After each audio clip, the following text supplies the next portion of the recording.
ಔಷಧ್ಯಾಃ ಪರಸ್ಸತಂ ವಿಘ್ನಂ ನಿಘ್ನಂತಿ ಸತತಂ విశ్వక్సేనం తమాశ్రయే. భక్తులందరూ ప్రాణాయామాన్ని చేయండి. భక్తர்கள் எல்லாருமே ప్రాణాయామத்தை பண்ணுங்கோ. అందరూ సంకల్ప ముద్రలో కూర్చోండి. భక్తர்கள் எல்லாருமே సంకల్ప ముద్రలో ఉకాందుకోంగో.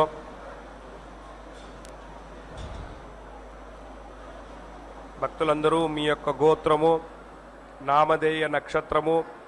మీ కుటుంబంలోని సభ్యుల యొక్క నామధేయ నక్షత్రము మనసులో ఒకసారి సంకల్పాన్ని చేయండి. సంకల్ప విధానం తెలిసిన వారు సంకల్పాన్ని చేయండి. సంకల్ప విధానం రానివారు అమ్మవారిని స్వామివారిని ప్రార్థన చేయండి. భక్తர்கள் எல்லாருமே உங்களுடைய கோத்திரம், நாமதேய நட்சத்திரம், குடும்பத்தில் எல்லாருடைய நாமதேய நட்சத்திரம் மனசில் ஒரு வாட்டி ஸ்மரண பண்ணுங்கோ. சங்கல்ப விதானம் தெரிஞ்சவா சங்கல்பத்தை பண்ணுங்கோ. சங்கல்ப விதானம் தெரியாதவா தாயாரையும் பெருமாளையும் பிரார்த்தனை பண்ணுங்கோ. சர்வேஷாம் பக்தஜனானாம் க்ஷேமஸ்தைரிய விஜய வீரிய அபய ஆயுராரோக்கிய ஐஸ்வர்ய அபிவிருத்தியர்த்தம் தர்மார்த்த காமியமோக்ஷ சதுர்வித फलपुरुषार्थ सिद्ध्यर्थम मनोवांछता फलसिद्ध्यर्थम राजद्वारे सर्वकार्य अनुकूलता सिद्ध्यर्थम आरोग्य दृढ़गात्र वज्रशरीराभिवृद्ध्यर्थम लोकक्षेमार्थम श्री पद्मावती श्रीनिवास कृपाकटाक्ष सिद्ध्यर्थम कल्याण महोत्सवम आचार्य मुखेन अध्यकरिष्ये सर्वं श्री वेंकटेशार्पणमस्तु. गोविंदा.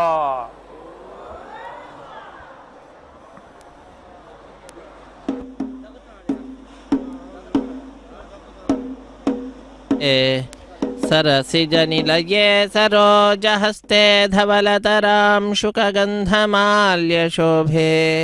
भगवति हरिवल्लभे मनोज्ञे त्रिभुवनभूतिकरिप्रसीद मह्यं. ನಮಃ ಪದ್ಮಾವತಿ. ಪದ್ಮಾವತಿ ಅಮ್ಮನವರ ಕಲ್ಯಾಣೋತ್ಸವ ಕಾರ್ಯಕ್ರಮ ಪ್ರತ್ಯಕ್ಷ ಪ್ರಸಾರವನ್ನು ವೀಕ್ಷಿಸ್ತಾ ಇದ್ದೇವೆ ತಿರುಚಾನೂರಿನಿಂದ. ಇಂತಹ ಪುಣ್ಯಪ್ರದವಾದಂತಹ ಕಾರ್ಯಕ್ರಮಕ್ಕೆ ಆತ್ಮೀಯ ವೀಕ್ಷಕರ ತಮ್ಮೆಲ್ಲರಿಗೂ ಕೂಡ ಆದರದ ಸ್ವಾಗತ ಸುಸ್ವಾಗತ. ಮೊಟ್ಟ ಮೊದಲಿಗೆ ಶುದ್ಧಿ ಪುಣ್ಯಾಹ ವಾಚನ ಕಾರ್ಯಕ್ರಮವನ್ನು ಆರಂಭಿಸ್ತಾ ಇದ್ದಾರೆ. ಅದರಲ್ಲಿ ಕೂಡ ನಿರ್ವಿಘ್ನ ಪರಿಸಮಾಪ್ತಿಗಾಗಿ ವಿನಾಯಕನ ಪೂಜೆಯ ಪರ್ಯಾಯವಾಗಿ ವಿಶ್ವಕ್ಸೇನ ಆರಾಧನೆಯನ್ನು ಮಾಡುತ್ತಾ ಸ್ಥಳ ಶುದ್ಧಿ, ವಾತಾವರಣ ಶುದ್ಧಿ, ದ್ರವ್ಯ ಶುದ್ಧಿ, ಆತ್ಮಶುದ್ಧಿಗಾಗಿ ನಡೆಸುವಂತಹ ಶುದ್ಧಿ ಪುಣ್ಯಾಹ ವಾಚನೆ ಅಥವಾ ಸ್ವಸ್ತಿ ಪುಣ್ಯಾಹ ವಾಚನೆ ಅನ್ನುವಂತಹ ಕಾರ್ಯಕ್ರಮವನ್ನು ಅರ್ಚಕವರೇಣ್ಯರು ಪಾಂಚರಾತ್ರ ಆಗಮುಕ್ತ ಪ್ರಕಾರವಾಗಿ ಆರಂಭಿಸಿದ್ದಾರೆ. ಬಂದ ಭಕ್ತರಿಂದ ಮೊಟ್ಟ ಮೊದಲಿಗೆ ಸಂಕಲ್ಪವನ್ನು ಮಾಡಿಸಿ ಅವರೆಲ್ಲರನ್ನೂ ಕೂಡ ಇನ್ನು ಬರುವ 1 ಗಂಟೆಗಳ ಕಾಲ ತಾಯಿಯ ನಾಮಸ್ಮರಣೆ, ಭಗವಂತನ ನಾಮಸ್ಮರಣೆಯನ್ನು ಮಾಡುತ್ತಾ ಈ ಸಮಯವನ್ನು ಸಾರ್ಥಕಪಡಿಸಿಕೊಳ್ಳಿ ಎಂಬುದಾಗಿ ತಿಳಿಸಿಕೊಟ್ಟು ಅವರಿಂದ ಸ್ವಾಮಿಯ ನಾಮದ ಉಚ್ಚಾರಣೆಯಾಗುವಂತೆ ಪ್ರಚೋದಿಸಿ ಕಾರ್ಯಕ್ರಮದಲ್ಲಿ ಭಾಗಿಗಳಾಗುವಂತೆ ಅರ್ಚಕವರೇಣ್ಯರು ಪ್ರೇರೇಪಿಸಿದ್ದಾರೆ. ಈಗ ಶುದ್ಧಿ ಪುಣ್ಯಾಹ ವಾಚನೆ ಅನ್ನುವಂತಹ ಕಾರ್ಯಕ್ರಮ ನಡೀತಾ ಇರುವಂತಹದ್ದಾಗಿದೆ. ಈ ಶುದ್ಧಿ ಪುಣ್ಯಾಹ ವಾಚನೆಯ ನಂತರ ಸ್ವಾಮಿಯ ಬಲಗೈಗೆ ಕಂಕಣಧಾರಣೆ, ಪದ್ಮಾವತಿ ಅಮ್ಮನವರ ಎಡಗೈಗೂ ಕೂಡ ಕಂಕಣವನ್ನು ಕಟ್ಟುತ್ತಾರೆ. ಶ್ರೀನಿವಾಸ ದೇವರಿಗೆ ಯಜ್ಞೋಪಯುತವನ್ನು ಸಮರ್ಪಣೆ ಮಾಡಿ ನಂತರ ತಾಯಿಗೂ ಭಗವಂತನಿಗೂ ಸೇರುವಂತೆ ಉದ್ದವಾದಂತಹ ಪುಷ್ಪಮಾಲೆಯನ್ನು ಸಮರ್ಪಣೆ ಮಾಡಿ ಮಧ್ಯದಲ್ಲಿ ತೆಂಗಿನಕಾಯಿಯನ್ನು ಇರಿಸಿ ಕೈಯಲ್ಲಿ ಮಂತ್ರಾಕ್ಷತೆ ಹಿಡಿದು ಮಂತ್ರಗಳನ್ನು ಉಚ್ಚರಿಸುತ್ತಾ ಕಟ್ಟಕಡೆಯಲ್ಲಿ ಕ್ಷೀರದ ಅಭಿಷೇಕವನ್ನು ಆಚರಿಸಿ ಆ ಮಂತ್ರಾಕ್ಷತೆಯನ್ನು ತಾಯಿಗೂ ಭಗವಂತನಿಗೂ ಅರ್ಪಿಸಿ ಕನ್ಯಾದಾನ ಅನ್ನುವಂತಹ ಕೈಂಕರ್ಯವನ್ನು ನೆರವೇರಿಸಿಕೊಡುತ್ತಾರೆ. ಅದಾದ ನಂತರ 33 ಕೋಟಿ ದೇವತೆಗಳ ಪ್ರತಿನಿಧಿಯಾಗಿ ಅಗ್ನಿಕುಂಡದಲ್ಲಿ ಅಗ್ನಿಯ ಪ್ರತಿಷ್ಠೆಯನ್ನು ಮಾಡಿ ಮಂಗಳಕರವಾದ ಮಾಂಗಲ್ಯ ಪೂಜೆಯನ್ನು ಮಾಡಿ ಸ್ವಾಮಿಯ ಕೈಯನ್ನು ಮುಟ್ಟಿಸಿ ಪದ್ಮಾವತಿ ಅಮ್ಮನವರ ಕೊರಳಿಗೆ ಮಾಂಗಲ್ಯದ ಧಾರಣೆಯನ್ನು ಮಾಡಿಸ್ತಕ್ಕಂಥದ್ದು. ಅದಾದ ನಂತರ ಕರ್ಪೂರ ನೀರಾಜನದ ಸಮರ್ಪಣೆ, ಅದಾದ ನಂತರ ಮಾಲಾ ಪರಿವರ್ತನೆ, ಅಕ್ಷತಾರೋಪಣೆ, ಈ ಎಲ್ಲ ಕೈಂಕರ್ಯಗಳನ್ನು ನಾವು ವೀಕ್ಷಿಸಲಿದ್ದೇವೆ. ವೇದ ಪಂಡಿತರು ವೇದ ಮಂತ್ರಗಳ ಪಾರಾಯಣವನ್ನು ಮಾಡ್ತಾ ಇರ್ತಾರೆ. ಸಕಲ ವೇದಗಳ ಆಗಮಗಳ ಅಭಿಮಾನಿನಿಯಾಗಿರ್ತಕ್ಕಂತಹ ತಾಯಿ ಪದ್ಮಾವತಿ ತನ್ನ ಈ ಕಲ್ಯಾಣೋತ್ಸವ ಕಾರ್ಯಕ್ರಮ ಸಂದರ್ಭದಲ್ಲಿ ವೇದ ಪಂಡಿತರಿಂದ ವೇದ ಮಂತ್ರಗಳ ಪಾರಾಯಣ ರೂಪವಾದ ಸೇವೆಯನ್ನು ಪಡೆದುಕೊಳ್ಳುತ್ತಾಳೆ. ವೇದ ಪಾರಾಯಣ ಪ್ರಿಯನನ್ನು ವೇದ ಪಂಡಿತರು ಸ್ತುತಿಸ್ತಾ ಇದ್ದರೆ ತಾಯಿ ಬಹಳ ಆನಂದವನ್ನು ಅನುಭವಿಸುತ್ತಾ ಬಂದ ಭಕ್ತರಿಗೆಲ್ಲ ತನ್ನ ಆನಂದ ನಿಲಯ, ತನ್ನ ಆನಂದಕ್ಕೆ ಮೂರ್ತಿಭೂತನಾಗಿರ್ತಕ್ಕಂತಹ ಶ್ರೀನಿವಾಸನ ಪರಮಾನುಗ್ರಹವನ್ನು ಪಡೆಯುವಂತೆ ಅವರೆಲ್ಲರಲ್ಲಿಯೂ ಕೂಡ ಮನಸ್ಸು ಬರುವಂತೆ ಮಾಡಿ ಅವರಿಂದ ಸಾಧನೆಯನ್ನು ಮಾಡಿಸುತ್ತಾ ಆ ಭಗವಂತನ ಸೇವೆಯಲ್ಲಿ ತಾನು ತೊಡಗಿ ತನ್ನ ಮಕ್ಕಳಾಗಿರ್ತಕ್ಕಂತಹ ಭಕ್ತರಾದ ನಮ್ಮೆಲ್ಲರನ್ನೂ ಕೂಡ ತೊಡಗುವಂತೆ ಪ್ರಚೋದಿಸಿ ನಮ್ಮಿಂದ ಸಾಧನೆಯನ್ನು ಮಾಡಿಸುತ್ತಾಳೆ ತಾಯಿ ಪದ್ಮಾವತಿ. ಅಂತಹ ಆ ಪದ್ಮಾವತಿ ಅಮ್ಮನವರ ಕಲ್ಯಾಣೋತ್ಸವ ಕಾರ್ಯಕ್ರಮ ಪಾಂಚರಾತ್ರ ಆಗಮ ಹೇಳಿದ ವಿಧಿವಿಧಾನಗಳನ್ನು ಅನುಸರಿಸುತ್ತಾ ಆಚರಿಸಲ್ಪಡ್ತಾ ಇದೆ. ವೇದ ಪಂಡಿತರ ವೇದ ಮಂತ್ರಗಳನ್ನು ಕೇಳುತ್ತಾ ಭಕ್ತರ ಗೋವಿಂದ ಗೋವಿಂದ ಪದ್ಮಾವತಿ ರಮಣ ಗೋವಿಂದ ಗೋವಿಂದ ಅನ್ನುವಂತಹ ಆ ನಿನಾದವನ್ನು ಕೇಳುತ್ತಾ ನಾವೆಲ್ಲರೂ ಕೂಡ ಪಾಂಚರಾತ್ರ ಆಗಮೋಕ್ತ ಪ್ರಕಾರವಾಗಿ ನೆರವೇರಿಸಿಕೊಡ್ತಾ ಇರುವಂತಹ ಈ ಕಲ್ಯಾಣೋತ್ಸವ ಕಾರ್ಯಕ್ರಮದ ವೈಭವವನ್ನು ವೀಕ್ಷಿಸುತ್ತಾ ಕೃತಕೃತ್ಯರಾಗೋಣ. ಬಂಧು ಬಾಂಧವರನ್ನು ಮಿತ್ರರನ್ನು ಭಾಗಿಗಳಾಗುವಂತೆ ತಿಳಿಸಿ ನಮ್ಮ ಕರ್ತವ್ಯವನ್ನು ನಾವು ನಿಭಾಯಿಸೋಣ. ಸೃಷ್ಟಿ ಸ್ಥಿತಿ ಪ್ರಳಯ ಸರ್ಗ ಮಹಾವಿಭೂತಿ ವೃತ್ತಿ ಪ್ರಕಾಶ ನಿಯಮಾವೃತಿ ಬಂಧ ಮೋಕ್ಷ ಶುಕ್ರೇಣ ದೇವದೀಜ್ಯತೆ ಅಗ್ನೇ ಕೃತ್ವಾ ಕ್ರತೋ ಕುಮ್ರಣೋ ಯತ್ತೇ ಪವಿತ್ರಮರ್ಚಸಿ ಅಗ್ನೇ ವಿಡದಮಂತರ ಬ್ರಹ್ಮದೇನ ಪುನೀಮಹೇ ಉಭಾಭ್ಯಾಂ ದೇವ ಸವಿತಃ ಪವಿತ್ರೇಣ ಸಬೇನ ಚ ಇದಂ ಬ್ರಹ್ಮ ಪುನೀಮಹೇ ವೈಶ್ವದೇವಿ ಪುನತೆ ದೇವ್ಯಾಗಾತ್ ಯಸ್ಯೈವಕ್ವೇಸ್ತನವೋ ವೇತಪೃಷ್ಠಾಃ ತಜಾಮಟन्तಸ್ಸಧಾಮಾಚ್ಯೇಷು ಪಯಗ್ಗಸ್ಯಾಮಪಚಗೋರಗೀಣಾಂ ವೈಶ್ವಾನರೋ ಹತ್ಯಭಿರ್ಮಾಪುನಾತು ಪಾತಃ ಪ್ರಾಣೇನೇಶರೋಪಜೋ ಭೂಃ द्यावा पृथिवीपकसापयोभिः कृतापरीयज्ञिजे मापुनीतां जगद्भिः सविरस्त्रिभिः परिशिष्टैर्देवमन्वभिः अग्ने दक्षैः पुनाहिमा येन देवा अपुनता येनापो दिव्यङ्गसः तेन दिव्येन ब्रह्मणा इदं ब्रह्मपुनीमहे यः पावमानीरध्येति पिडिभिः संहृतकं रसं सर्वकंसपूतमस्नाति पतितं मातरिश्वना पावमानीर्यो अध्येति पिडिभिः संहृतकं रसं तस्मै सरस्वतीर्विहे क्षीरकंसर्पिर्मधोदकं पावमाने स्वस्तिगणीः सुदुघाहिपकस्वतीः पिडिभिः संहृतो रसः ब्राह्मणेष्वमृतकं हितं पावमानेत्यसन्तुनः यमल्लोकमथो अमुं कामान् समर्थयन्तुनः देवीर्देवैः समाभृताः पावमाने स्वस्तिगणीः सुदुःखाघीघृतच्युतः पिडिभिः संहृतो रसः ब्राह्मणेष्वमृतको हितं येन देवाः पवित्रेण आत्मानं पुनदे सदा तेन सहस्रधारेण पावमान्यः पुनन्तु मा राजावत्यं पवित्रं सतोद्यामकं हिरण्मयं तेन ब्रह्मविदो वयं भूतं ब्रह्म पुनीमहे इन्द्रस्तु नीति सह मा पुनातु सोमस्वस्त्या वरुणः समीच्या यमो राजा प्रवणाभिः पुनातु मा जातवेदामोर्जगन्त्या पुनातु भूर्भुवः सुवः तत्संयोरावृणीमहे गातुं यज्ञाय गातुं यज्ञपतगे दैवी स्वस्तिरस्तु नः स्वस्तिर्मानुषेभ्यः ऊर्ध्वञ्जिगातु भेडजं सन्नो अस्त्वद्विपदे सञ्चतुष्पदे ॐ शान्तिः शान्तिः शान्तिः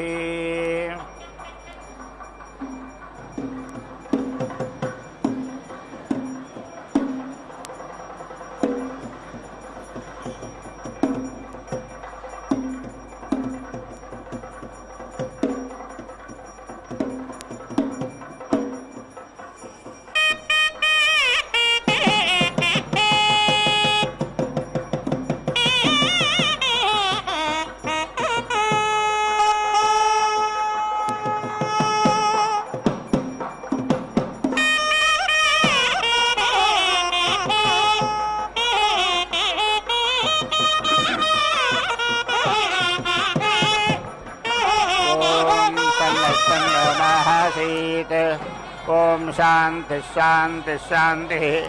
देवा वै सत्रमासता सिद्धिपनिमितङ्गशस्कामाः ते ब्रुवन्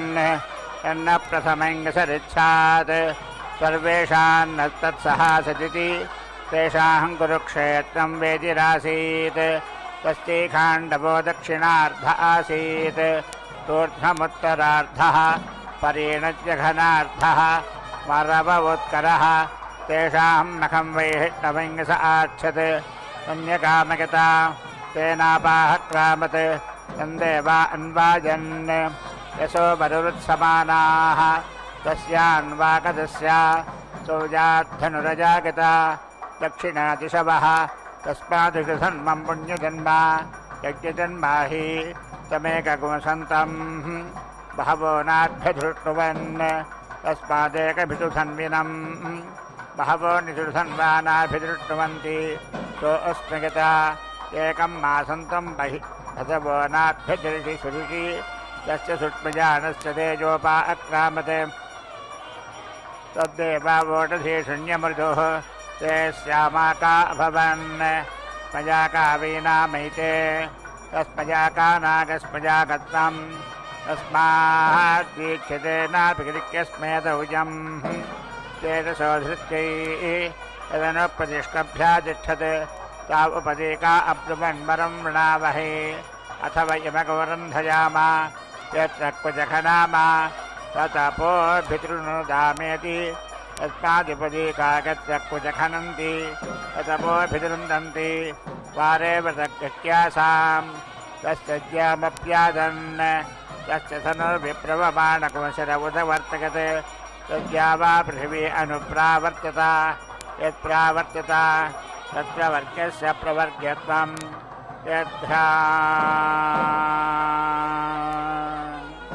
यद्यपठते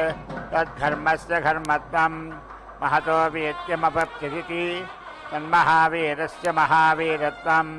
यदस्यास्तमभरन् तत्सम्राज्ञः सम्राट्त्वं तद्गतृतं देवतास्त्रेधाव्यगह्णता अग्निप्रातस्य वनम् इन्द्रो माध्यञ्जनकुंसवनं विश्वे देवात्रिदेकसवनं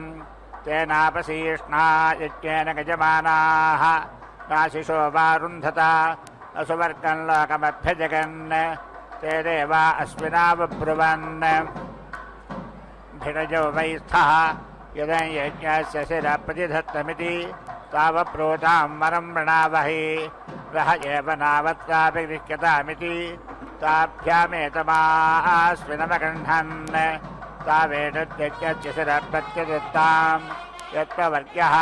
तेन सशीष्णागज्ञेन गजमानाः अवाशिषो रुन्धता अभितुवर्गं लोकमजगन् यत्प्रवर्ग्यं प्रवृणक्ति यज्ञस्यैव तच्छिरप्रतिदधाति तेन सशीष्णा यज्ञेन गजमानः अवाशिषो रुन्धे अभितुवर्गं लोकं जगति तस्मादेष आश्विनः प्रभजायुव यत्प्रवर्ग्यः सावित्रं जुहोति प्रसूहत्यै चतुर्गृहीतेन जुहोति तदुत्पादप्रसवः पशूनेवावरुन्धे चतुस्रोटिसः दिक्ष्वेव प्रतितिष्ठति छन्दाकुंसदेवेभ्योपा अक्रामन् नवो भागानि हव्यं वक्ष्यामि इति तेभ्यकेतच्चतुर्गृहीतमधारयन् पुरोणवाक्यादि याज्यादि देवतादि बहिष्काराय यच्चतुर्गृहीतं जुहोति छन्दाकस्यैव तत्प्रीणाति तान्यस्य प्रीतानि देवेभ्यो हव्यं वहन्ति ब्रह्मवादिनो वदन्ति होदस्यन्दीक्षितस्य गृहा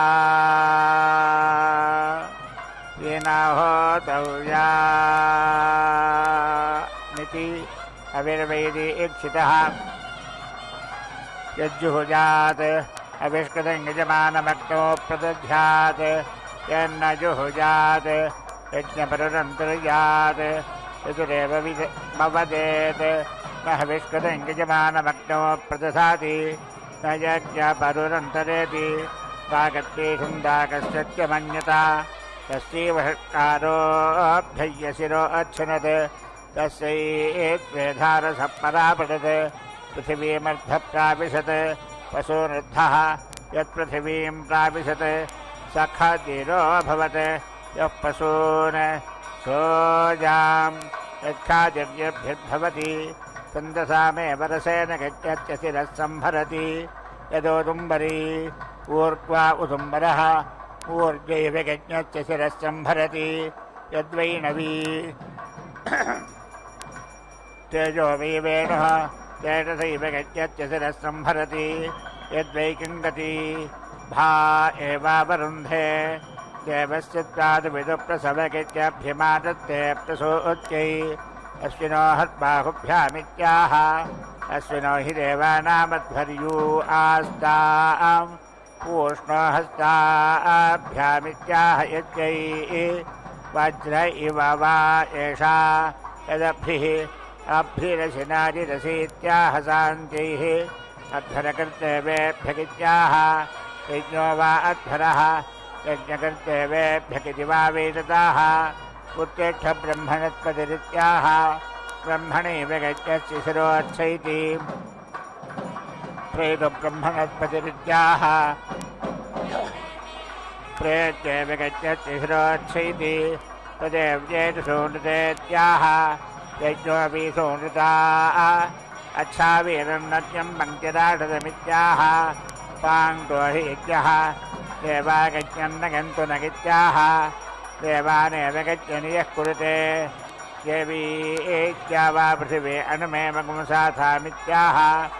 आभ्यामेवानुमतो गच्छत्यसिर संहरति यध्यासमद्यमखत्यसिरगित्याह यज्ञो वै मखः यध्यासमद्यजज्ञस्य शिरगिति वा वेददाः मखागत्वा मखश्चत्ताशीर्ष्णगित्याह निर्दिशैवैनर्तरति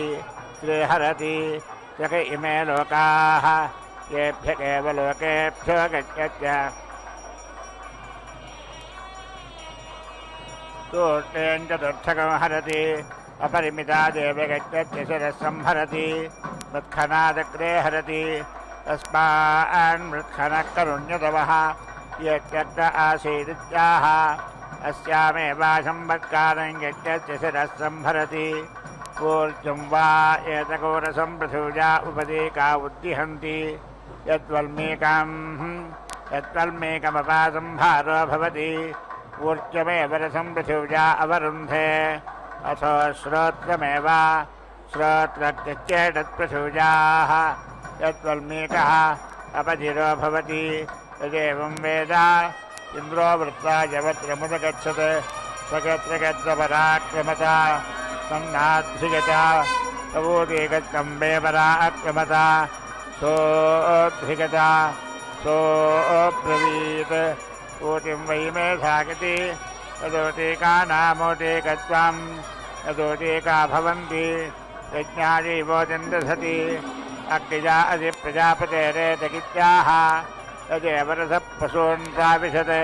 तमेवावरुन्धे पञ्चैते संहारा भवन्ति पाङ्क्तो यज्ञः यावानेव यज्ञः तस्य शिरः संहरति यद्राम्याणाहं वसूनां कर्मणा संहरेत् राम्यान् वसून् शुचार्पयेत् कृष्णाजनेन संहरति आरण्यानेव वसून् शुचार्पयति तस्मात् समावत् पशूनां प्रजायमानानाम् आरण्यापसवक्कनीजागंसः शुचाः कृताः लोमटः संभरति अथोक्यस्य वेद्यं परिगृह्यागन्ति यक्षतामपहत्ति बहवो हरन्ति अपचितिमेवात्तिं दधति उद्धते शिखतोपोक्ते परिश्रुते निदधति शान्तिः मदन्तिभिरुपसृजति तेजगेवात्तिं दधाति वधुत्वा वधुलाकरोत्पित्याह ब्रह्मणैवास्मिन् तेजो दधाति यद्ग्राम्याणां पात्राणां कपाले इसकौधृजेत् ग्राम्याणि पात्राणि धृचार्पकेत् कर्मकपाले सकं धृजति एतानि वा अनुपजीवनीयानि तान्येव शुचार्पयति शर्कराभिः सकं सृजति धृत्यैः अथोषं प्राजा अजलोमयः सकं सृजति एतावाहत्ते प्रजातनोः यदजा तेजैवेनं तनुवासकं सृजति अथो तेजसा कृष्णाजिनश्च लोमभिः सकं सृजति यज्ञो विकृष्णाजनौ यज्ञेनैव यज्ञकोशकं भुजति परिश्रुते करोति ब्रह्मवर्चसस्य परिगृहीत्यै न कुर्वन्नभिप्राण्यात् यत्कुर्वन्नभिप्राण्यात् प्राणाञ्छुचार्पयेत् अपहाय प्राणिति प्राणानाहङ्गोपीठाय न प्रवर्त्यञ्चादित्यञ्चान्तरेजात् यदन्तरेजात् दुष्कर्मा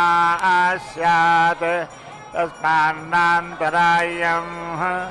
आत्मनो गोपीठाय वेणुना करोति तेजो वै वेणुः तेजप्रवर्त्यः तेजसैव तेजस्समर्थयति मघट्टिशिरोऽसीत्याह यज्ञो वै मखः तस्यैतच्छिरः यत्प्रवर्त्यः तस्मादेव माह यज्ञस्य पतेत्सकित्याह यज्ञस्य केते पते अथो प्रतिष्ठिति काकत्तेन त्वाछन्दसा करोमीत्याह छन्दोभिरेवैनं करोति त्रिष्ठिं करोति चक इमे लोकाः येषान् लोकानामाप्तिः छन्दोभिः करोति वेत्यं वै छन्दागमसि वेत्येनैवैनं करोति यजुषापिलं करोति उजावृत्यै इयन्तं करोति प्रजापतिना गज्यमुखेन संहितम् इयन्तं करोति यज्ञपरुषा संहितम् इयन्तं करोति एतावत्ति पुरुषे वीर्यं वेत्यसंहितम् अपरिमितं करोति अपरिमितस्यावरुद्धिः परिक्रीवं करोति धृत्यैः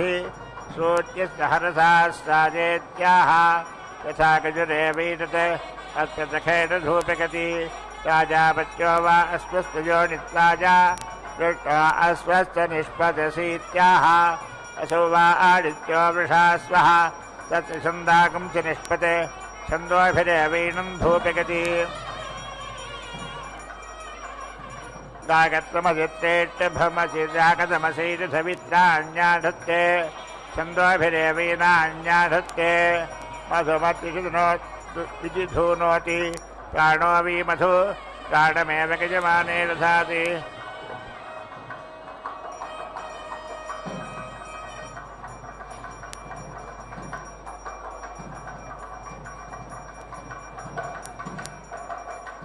छन्दोभिरेवैनं धूपगति अच्युते त्वाधोचते त्वेत्याह तेजगेवात्मं दधाति वारुणो बीद्धः मैत्रिजोपैति शान्तिः सिद्ध्यै त्वेत्याह यथा गजुरेवैतत् देवस्तासवितोत्पत्त्याह सुपितृप्रसोदगेवैनं ब्रह्मणा देवताभिरुत्पति अपत्यमानप्रसूजामासाच आपृणेत्याह तस्मादग्निस्तद्वादिसोर्विभाति उत्तिष्ठमृगन्भवोर्ध्वत्तिष्ठध्रुवत्वमित्याह प्रतिष्ठिति ईश्वरो वा एषो अन्धो भवितोः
प्रवर्ग्यमन्वीक्षते सूर्यस्य त्वाचक्षुषान्वीक्षकित्याह चक्षुषोकोऽपीथाय पृथिवेत्त्वादाधवेत्त्वा सुक्षित्यैत्त्वा भूत्यैत्त्वेत्याह इयं वा ऋजुः अन्तरिक्षगो साधु असौ सुक्षितिः दिशो भूतिः यमानेवात्मी लोकान् कल्पयति अथो प्रतिष्ठिति एदामाहममुमामुष्यागणं विशापतिभिर्ब्रह्मवर्चसेन पर्यूहामीत्याह विषीवेनं पतिभिर्ब्रह्मवर्चसेन पर्यूहति विषेतिरादन्यस्य ब्रूजात् विषीवैनं पर्यूहति पाशोभिर्यति वैश्यस्य पशुभिरेवैनं पर्यूहति असुत्यं पात्रमना अच्छृण्णम् आच्छृणति देवत्राकः अजक्षीरेणाच्छृणति परमं वा एडत्पयः एडदक्षीरं परमेनैवेनं बगसाच्छृणति यजुषाव्यावृत्ति छन्दोभिराच्छृणति छन्दोभिर्वा एष क्रियते छन्दोभिरेव छन्दाकस्याच्छृणति शृन्धिवाचमित्याह वाचमेवावरुन्धे शृन्ध्योर्जमित्याह ऊर्जमेवावरुन्धे शृन्धि हविरित्याह हविरेवागः देवपुरस्थिरसत्यासन्त्वेत्याह यथा यजुरेवैतत् ब्रह्मन्वजरिष्यामो होतर्घर्ममभिष्टुहीत्याह एष वा एतर्हि बृहस्पतिः यद्ब्रह्मा तस्मादेव प्रतिप्रोच्य प्रतिरति आत्मनो नाहत्ति यमागत्वा मखागत्वेत्याह एता वा एतस्य देवता आह ताभिरेवैरको समर्थगति वदन्तीभिः प्रोक्षति तेजकेवास्मिन् दधाति अभिपूर्वं प्रोक्षति अभिपूर्वमेवास्मिन् तेजो दधाति त्रिप्रोक्षति त्रिया वृद्धिगित्यः अथो मेध्यत्वाज भूतान्वाह चक्षसामपहत्यै अनवानं प्राणानागो सम्पत्यै सुष्टुभस्य दीर्घागत्रीरिवान्वाह गागत्रो हि प्राणः प्राणमेव गजमाने दधाति सन्ततमन्वाह प्राणानामन्नात्यक्षसन्तत्यै अथो रक्षतामपहत्यै यत्परिमिता अनुब्रूयात् परिमितमवरुन्धीत अपरिमिता अन्वाह अपरिमितस्यावरुद्धि शिरो वा एतद्यज्ञस्य यत्पवर्ग्यः ऊर्मुञ्जा आह यन्मौहुञ्जो वेदो भवति ऊर्जैव गज्ञस्य शिरः समर्थगति प्राणाहुतिर्जुहोति प्राणानेव गजमाने दधाति सप्तजुहोति सप्तवीशीर्षण्याः प्राणाः प्राणानेवास्मिन् दधाति देवस्तासवितामध्वानक्वित्याह चेदसैवेन मनक्ति पृथिवीन्दपदस्तागस्तेति हिरण्यमुपास्यति अस्या अणुजिताहाय शिरो वा एतद्यज्ञस्य यत्प्रवर्ग्यः अग्निस्सर्वा देवता आह षडवानादीप्योपास्यति देवतास्वेव गज्ञस्य शिरः प्रतिदधाति अप्रतिशीर्णाग्रं भवति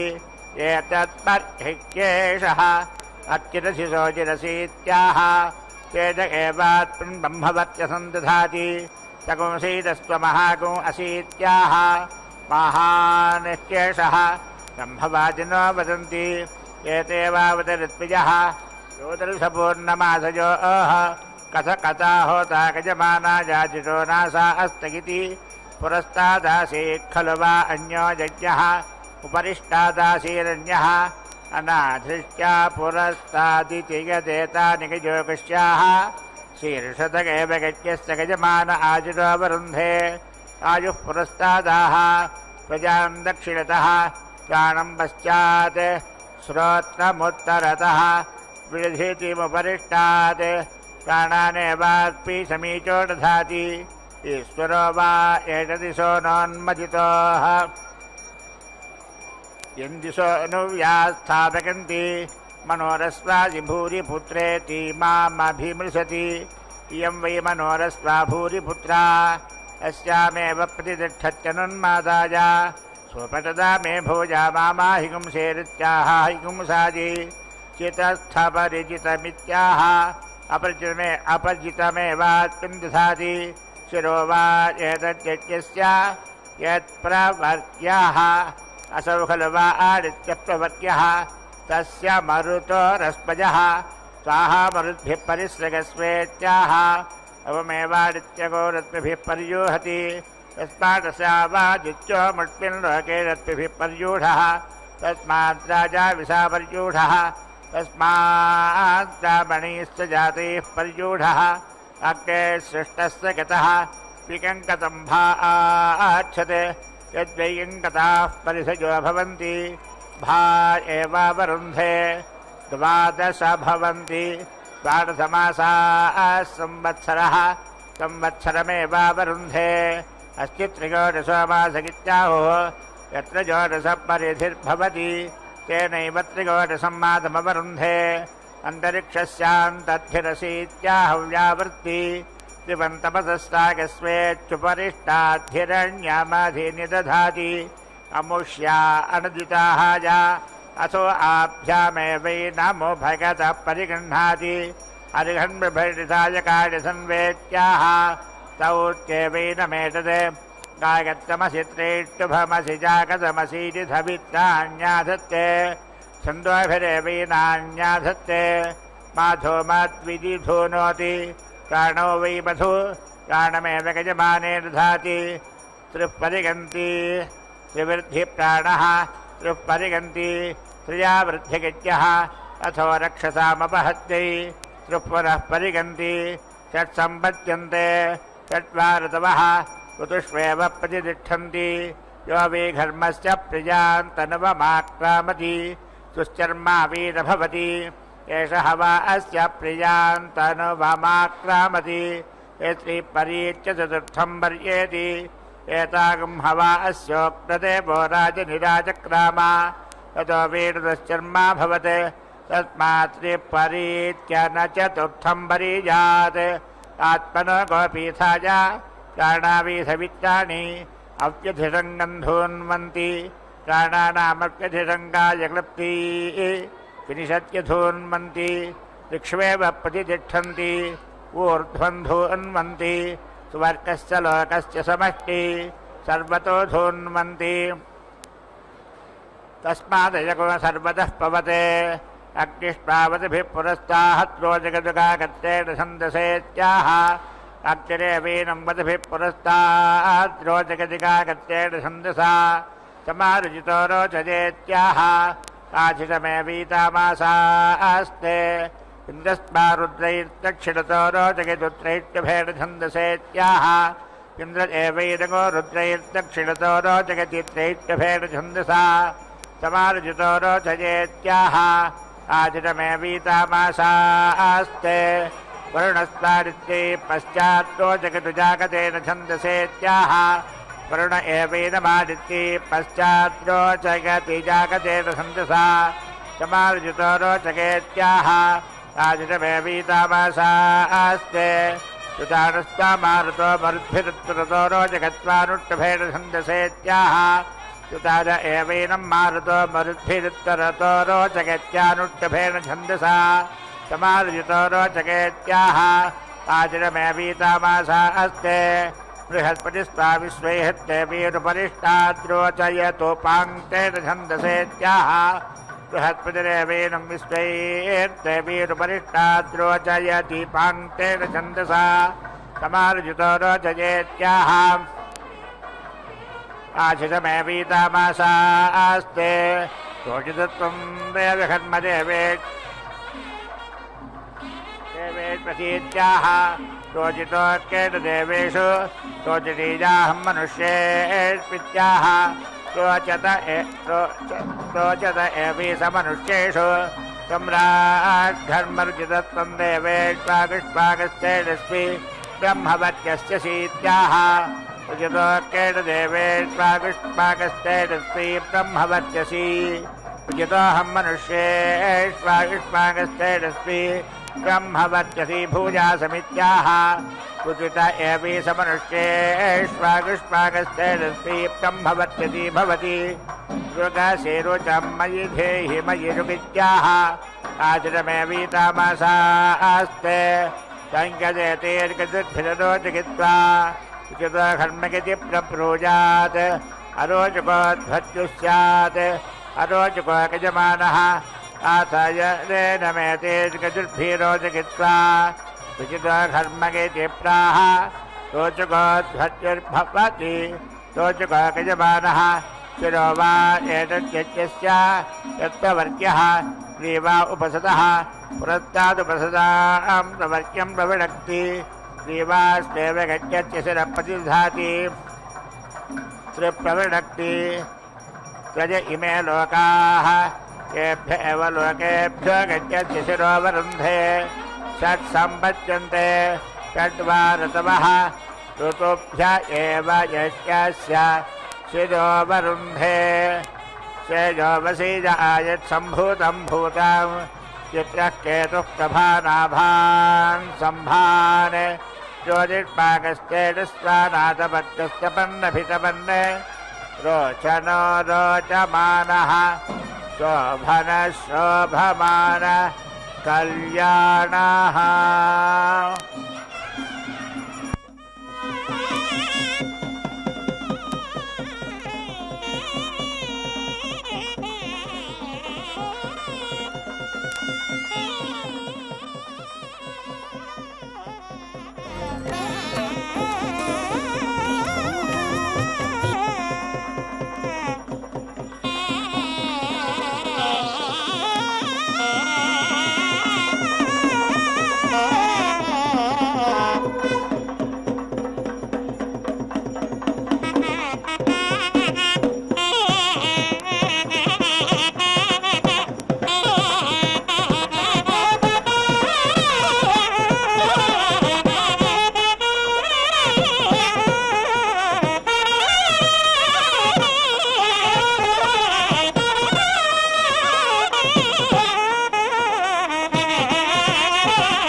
వినది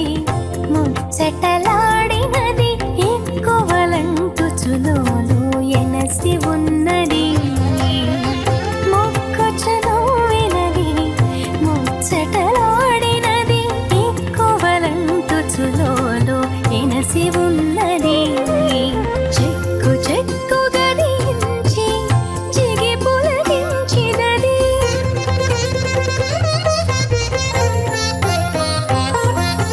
చెక్కు చెక్కు గదించి జిగి పులకించినది చెక్కించి కమలాదేవి శ్రీ నరసింహుని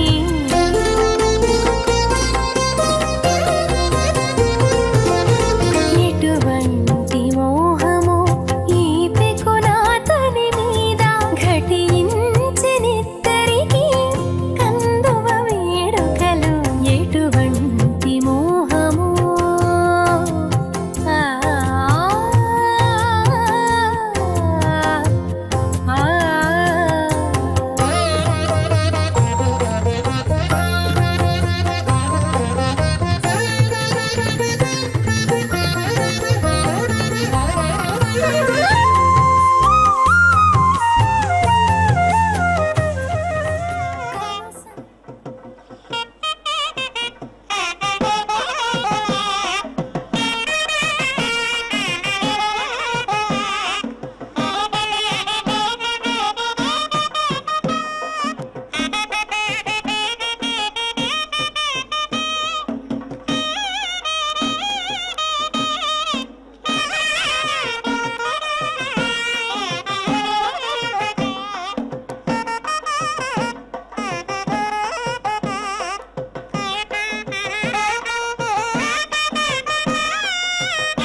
ఓం మృదుబ్ధ ఏవ గచ్చతి శిరోవరుంధే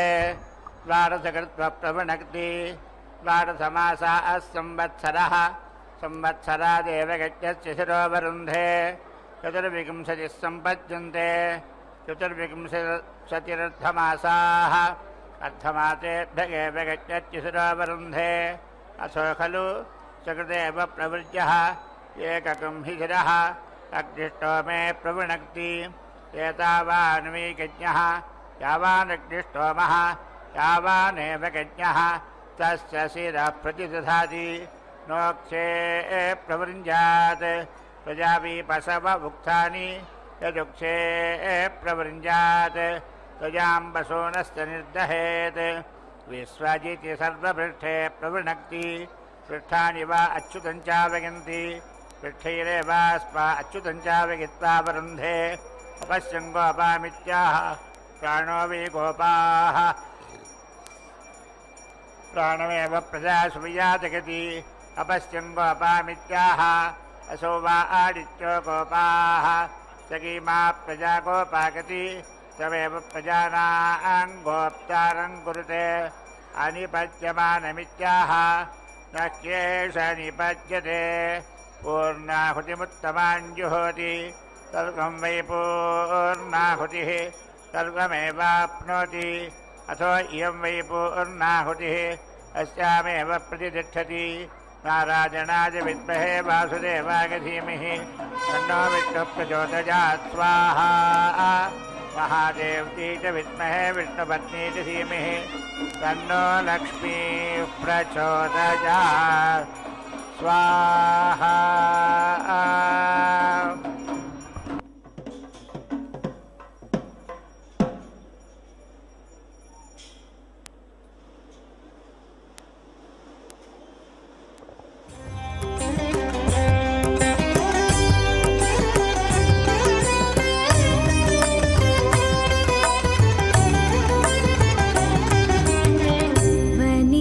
భాగ్యంబు దేవర చిత్తము మాకు పనిగాదు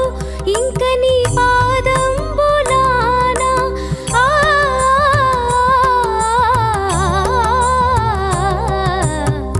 వనిత భాగ్యంబు దేవర చిత్తము మాకు పనిగాదు ఇంక నీ పాదంబులానా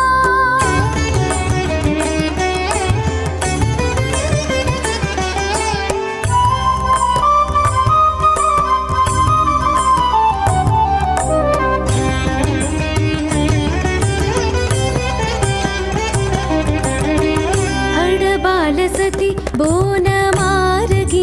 మటంచు బడిబడిని కడు విన్నపము సేయగా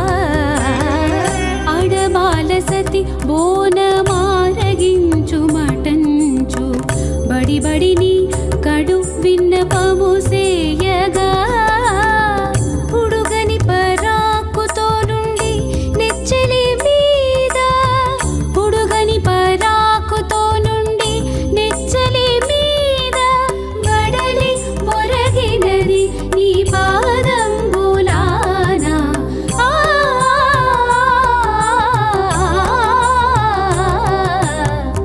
వనిత భాగ్యంబు దేవర చిత్తము మాకు పనిగాదు ఇంక నీ పాదంబులానా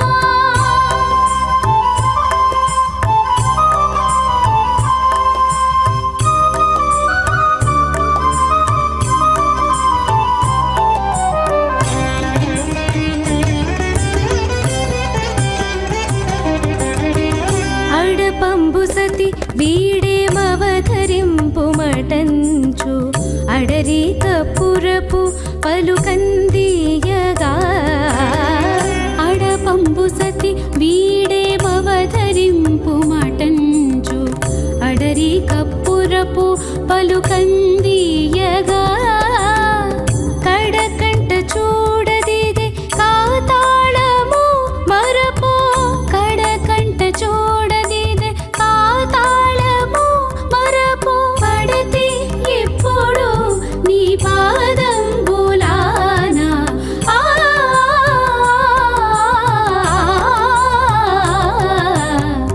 వనిత భాగ్యంబు దేవర చిత్తము మాకు పనిగాదు ఇంక నీ పాదంబులానా